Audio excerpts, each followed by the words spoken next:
Hey guys, Super Trini GSP here on GSP Talk Sports, and today we're here to talk about burning issue at the moment. Should Dwight Yorke be fired? Now, there's a lot of talk recently regarding this because remember we're only on 1 point out of a possible six. So people are talking about whether he's the right man for the job, and the questions will be asked. So recently on Mr. Albert's shout out on his program, we had Ken Butcher, who's a former national player. He was making some points as to why he thinks Dwight Yorke should tender his resignation, if not, TTFA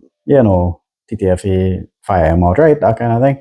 So now, bearing in mind that in the 2005 qualifying campaign for the 2006 World Cup, we had 1 point out of the first three games, and we end up qualifying for that World Cup. Now, we all know what happened. Bertel Sinclair was fired, and we brought in Leo Ben-Haka, and he took us to that fourth place, the playoff spot, and we were able to beat Bahrain and book our spot in the 2006 World Cup in Germany, right?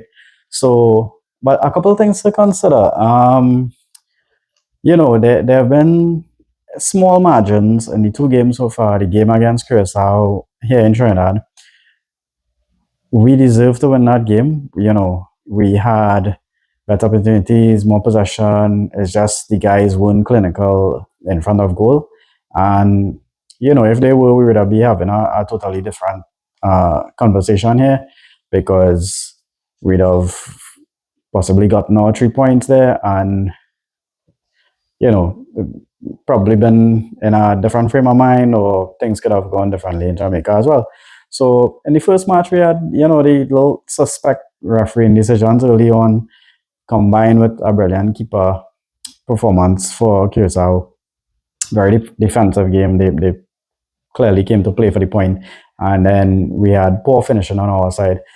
And but the one criticism I would say, which I had mentioned before, is Dwight making the subs late on, three subs in the 83rd minute and one in the 90th. So he didn't even use the full subs that we had available.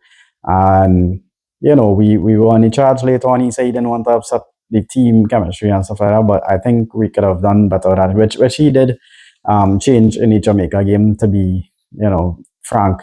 In the second match, three offside goals. I mean, on another day, we score, one of those, and possibly get a draw against Jamaica, and combined with two defensive blunders. So we didn't do ourselves any favors.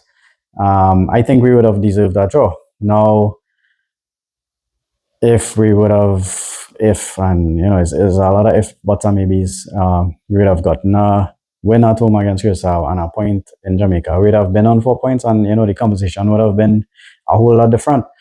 And I just want to say as well, I think this is the best we've been playing for a while. So I can't really criticize him too much. I'm not pro sack Yorke or anything, but we're just having a discussion.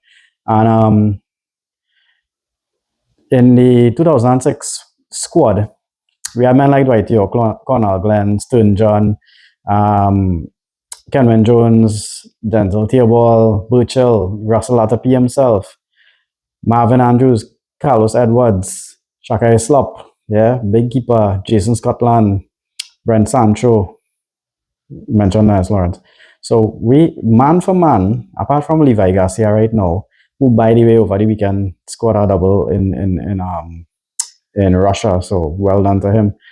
Probably under too much pressure in playing for Trinidad and having to carry the burden of goal scoring, especially in the second match with Molino and out, and him having to shoulder the responsibility himself. I dare say the 2006 man for man was a better side. So Dwight has to work with what he has. Now, having said that too, remember Jamaica and Curacao have a lot of foreign imports, and they are basically the first and second choice, if you want to say, for this group. So we are in third at the moment. And while as I mentioned, it's going to be difficult to qualify from here. We are where we basically supposed to be. I mean, a lot of people mightn't want to hear that, but the by the way, the grandparent law was passed last week in Parliament here in Trinidad. So I know TTFA in their media conferences would have spoken about we have 40 possible players who might be willing to come to play for Trinidad and Tobago, and I think if we get probably like a four out of that before the next window who are totally committed and could come and like start getting some gelling with the team, some practice. I think we'll be in a good position for the away matches against Curacao and against Bermuda. So you never know. We could get our 6 points there, and then all the talk about hey, we had to get rid of Yorke, all that goes through the window. So some positives coming up. I think now trying to get rid of Yorke is a bit premature. I think, as I mentioned, he has done well with the resources that he has, and yeah, just I mean he right. So he could have used Levi Garcia in his favored position on the wing as compared to him, being a number 9, which is not his normal position. Probably he might not be offside 3 times against Jamaica if he was, in his accustomed role. I mean, players at that level, they kind of have to fit in wherever they can for the best of the team, in different circumstances. So he should be good enough to do that if you want to check that as well. And yeah, so I mentioned as well with Jamaica and Curacao, with all their foreign imports, they is basically trying to go up against 2 steroid teams, and we have to close the gap, and hopefully we do it with the couple additions, and we get the 2 away wins. So let me know your thoughts. Let me know in the comments what do you guys think.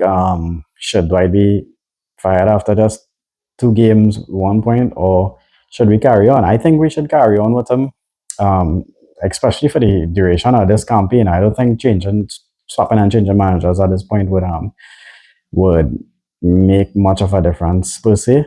Um, so yeah, let me know what you guys think, and fully back in the team management at the moment. So like, share, subscribe. JSP Talk Sports. Take care, guys.